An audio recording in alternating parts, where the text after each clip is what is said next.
guys are like Texas Tech, man. We're a finesse university. Too soft. We got to bring in some toughness there. Look who's here, Danny Kanell. What's up? How we doing? Good to see you, man. Great Danny, to see what's you. going on, bro? How we doing? Good? We doing all right? Danny's got takes. But CC's got. I know, he's dying to get something in. So hold on. The hair looks good, huh, CC? Man, it bro. looks good. The latest college football rankings were released I need on to scan Tuesday. your eyes to make sure that's you. In a surprise to literally nobody, including my 3-year-old, Alabama was #1. Tua and the Tide dismantled LSU on Saturday night. Safe to assume no one can compete with Bama? Well, not if you're Danny Kanell. Danny, you fired off this tweet. I'm going to say it every week until everyone realizes it's true. Clemson is just as strong as Alabama. All right, Danny took a lot of heat for this. What makes you think this? I know, Shocking. right? Kanell I don't even catching think it heat was on that, Twitter. I don't think it was a scorching hot take either. I think it was common sense. And I get what happens. I get it's Bama. I get it's Nick Saban. They've had this incredible dynasty. And Bama is great. This isn't about knocking Bama. This is about giving Clemson credit for what they've been doing this season.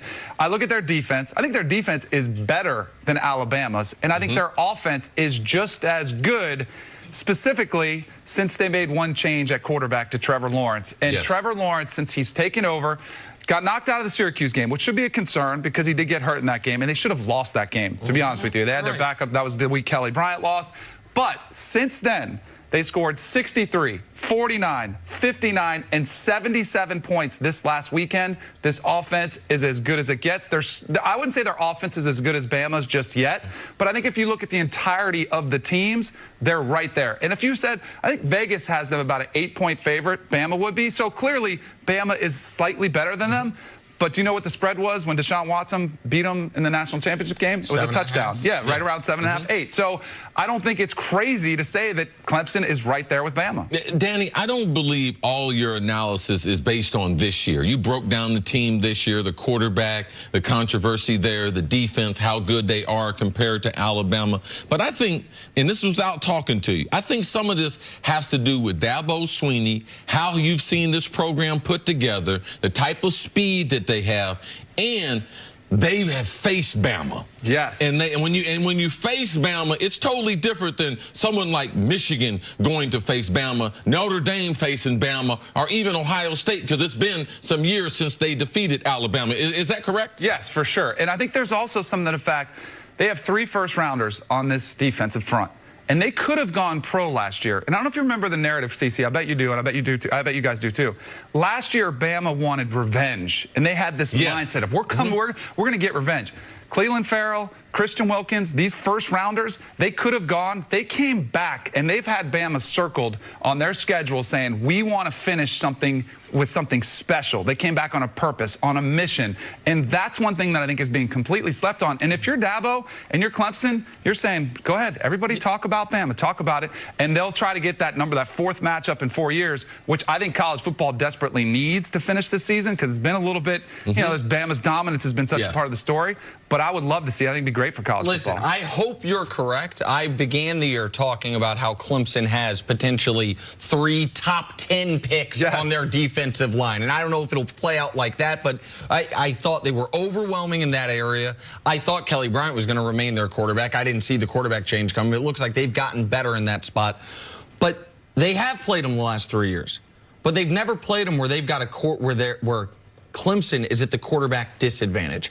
Every year they've played them, Clemson's been at the quarterback huge advantage. The first years with Deshaun Watson, even last year with Kelly Bryant, which is why Chris calls this Alabama team the best Alabama team of his lifetime. Like, how do you square that circle where Alabama's defense might not be the #1 defense in the country as it has been in the past, but it's clearly top 8, top 10, and they have, in my eyes, the best offense in college football because of Tua and the Jerry kid. Like, they have weapons to go along with Tua. The running back who had 60 touches before the LSU game, and then they fed him, and he was getting 8 yards per touch. Like, to me, this Alabama offense is unlike one I've ever seen from this team, from this school. Totally agree. It's one reason it's Tua, because he's had weapons all over the place. He's had Julio Jones. He's had Derrick Henry, but he's never had a difference maker at quarterback. He's always had a game manager, and that is a huge difference, and that's why everybody's terrified about Bama, and that's why they're getting so much love this season, which is deserved. I think there is a formula to beat Alabama. I don't think you try to slow that down. I don't think you can. I think you have to be able to score with them. So the formula that has worked, that's given you a chance, is obviously you have to have the talent, the same sort of NFL-type talent on your roster. I think you have to go up-tempo to neutralize some of the substitutions and keep that defense on their heels. You have to have a mobile quarterback who can run around when things break down. That, again, neutralizes the secondary. It keeps them, it's harder for them to cover guys. And by the way, that mobile quarterback better be an elite passer, which if you go back and look, it's Cam Newton, it's Johnny Manziel, it's Deshaun Watson, and Swag Kelly was in there too. But he was also like, he was incredible that game. Bam also turned it over 5 times in that game when he beat them. But there is a formula that gives you a chance. It doesn't guarantee it, and Clemson has that formula. So does Ohio State, by the way.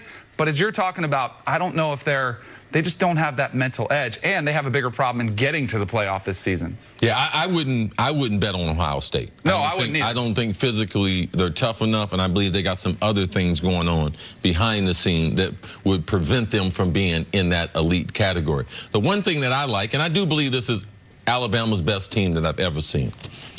But how this can be derailed is there's nothing like college football. When we get to the playoffs and we have that 30 days where we tell this team in college football, you're getting ready to get crushed by Alabama.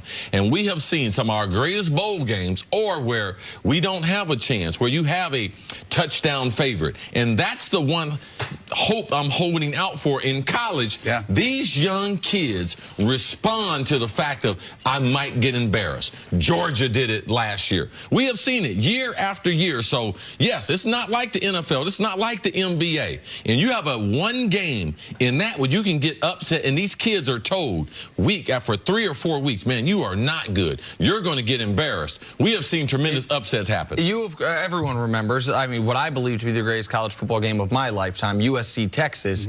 In the month leading up to that, your guys' former network was running that USC team versus the greatest teams in college football history. Like, it was a coronation because it was going to be their 3rd straight national championship, kind of, because one of them was split. Right. And everyone had just already, well, obviously they'll beat Texas. So I get that part of it. The only thing I can say is we don't know how Alabama's going to play in a close game. Right. Because, but that's because they played in a close game. Because they've beaten everyone by at least 29. Right. Like, they're demolishing people. As much as we crush other teams' schedules, and UCF is one that always gets mocked their schedule. This year, they haven't had a tough one. Exactly, and that's where I do think, and even LSU, which was a good win, it was in Baton Rouge, it was night. Baton Rouge's offense, Joe Burrow, has 6 touchdown passes on the season. There are 120 teams with more touchdown passes than LSU has. Like, it was a good shutout, and I'm not taking away from Bama. You are right. They have not been tested. Yeah. To your point about having the month off, that typically does favor Nick Saban. So that's not good news for everybody else. But when I look at the groups that can even compete with Alabama, it's a really small group. Like Michigan, as great a season as they're having, and their defense is awesome, I don't think they have that formula. They're going to try to, it's going to fit right into their wheelhouse. Down there. Watch out for Oklahoma or West Virginia. I think they got the quarterback you're talking. Exactly. They got the quarterback, they go up tempo. Alabama scored 120 on Oklahoma. But Oklahoma might score 121. They can score on anybody, I'm telling you. All right, Danny, stick around. Got to take a break. Coming up, Top Pros. Danny. Are the Saints Super Bowl favorites now that they got Des Bryant? Next up, first thing.